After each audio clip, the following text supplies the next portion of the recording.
I'd find that my own responses to the natural environment bring out fairies for some reason. So it's something within me, it's something that's ancient.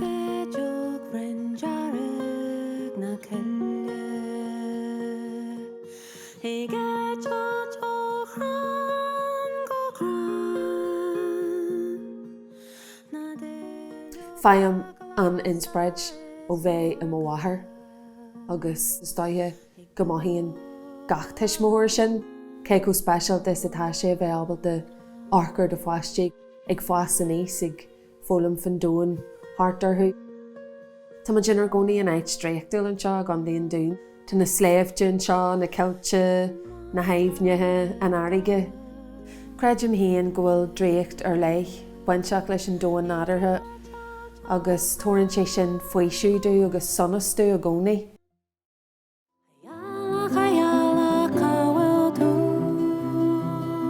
Thosí mé comú órainn agus ceol am fáiste haon agus tu andúlaigh an bhirteach sa cheol. Bhí mé ceol órainn leo faoin ghealach nó faoin na crin nó na héanathe, gach rud a bhí muid ag feiceáil hartarín agus muid amuí.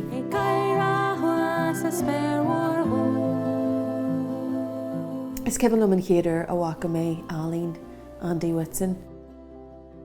Bhí na deora ag silaí ag arcar na héamhaine seo de na síoga mar chreid me sé a gcónaíonn na síoga ach ní acha mé ceann riamh agus go tobann bhí siad beá os mo chóir in san Alín a chruthí sé haon.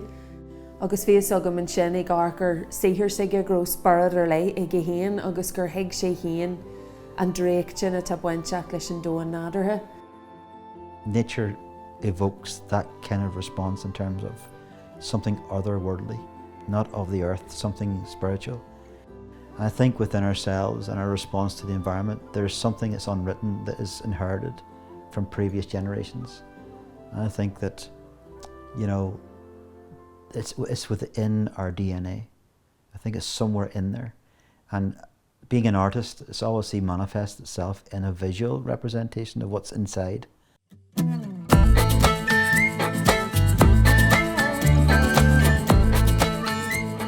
Hafad mé na hráin thuas ag Banview Studios ag an déantrama de Sean Graham mar léiríthúir orthu agus is ceoltar den chéad scoithe.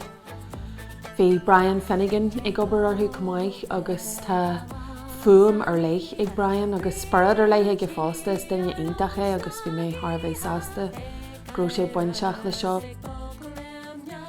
Bhí Niamh Dunn mar écheoltar ar cumáich agus thug sé fuam ar leith ag na hráin ar fad fásta. Tá buana ag na ceoltarí seo ar fad agus thug siad sin ag na hráin a scríomh mé agus tá mé tharbh sásta leis an a chruthí siad agus an rud spéisialta seo a chruthí muid ar fad le chéile.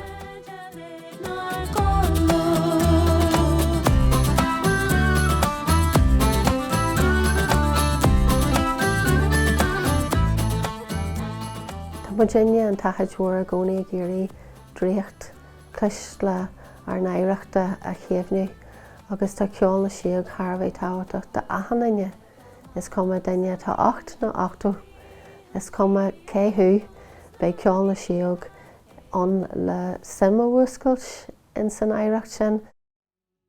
Tá sé mar chuid de chraí agus crisle na hebre a dhéanann an tachaidhúir.